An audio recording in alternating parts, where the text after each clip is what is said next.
I si poguérem veure la música? Bon dia a tots i a totes, som un grup d'alumnes de quart de l'ESO de l'Iesjoa Fuster de Sueca format per jo, Lluís i jo, i en el dia d'avui us anem a presentar el nostre sonorar. Aquest és sonorar. Com podeu veure, està construït amb materials completament reciclats i reutilitzats i té infinitat d'aplicacions. Al començament d'aquesta aventura es van marcar dos principals objectius: estudiar les magnituds físiques que es proporciona la Sonorart i desenvolupar la relació de les persones sordes en la música, ja que Sonorart ens permet veure el so. Anem a parlar sobre el primer estudi físic que hem pogut fer, que és intentar buscar una relació entre la intensitat d'ona que produïm a la nostra cavitat per l'altaveu Bluetooth i l'amplitud de la figura que se podrà observar a la nostra pantalla. I per a poder entendre aquest estudi tenim que saber com funciona el nostre projecte. Primer, així tenim la cavitat sonora, que ha de posar l'altaveu Bluetooth dins i el taparem. I després, així tenim un làser que tira un feix de llum i rebota el nostre espai. En tot això dit, l'altaveu Bluetooth produirà ones sonores, la qual també són ones mecàniques, la qual farà vibrar la nostra membrana i conseqüentment l'espai.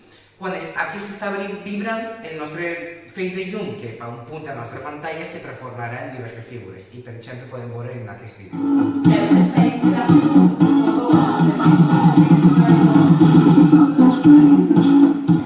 Amb tot això dit, el que hem fet nosaltres experimentalment és fixar una freqüència a la qual sigui fàcil estudiar la seva figura que reprodueix a la nostra pantalla, la qual això significa que se pugui veure bé l'amplitud d'aquest, i així anirem variant la intensitat de la nostra ona amb el volum que ens dona el telèfon mòbil i així recopilem totes les dades possibles, sempre presentem un gràfic i farem diversos ajustos de mini quadrats per a veure quin tipus de funció s'adapta més. I així, amb tot això dit, arribem a aquesta conclusió i si voleu més detalls estarà tot dit en la nostra memòria, siga el procés experimental o siga el procés quadrat. Ara jo el que faré serà el segon estudi físic que hem realitzat. Nosaltres, aprofitant el nostre Sonorart, hem fet un estudi d'òptica geomètrica, amb l'objectiu de demostrar experimentalment la llei de Snell. Però què ens diu aquesta llei? Bé, doncs la llei de Snell ens relaciona els índexs de reflexió amb els sinus dels angles tant incident com reflectiu.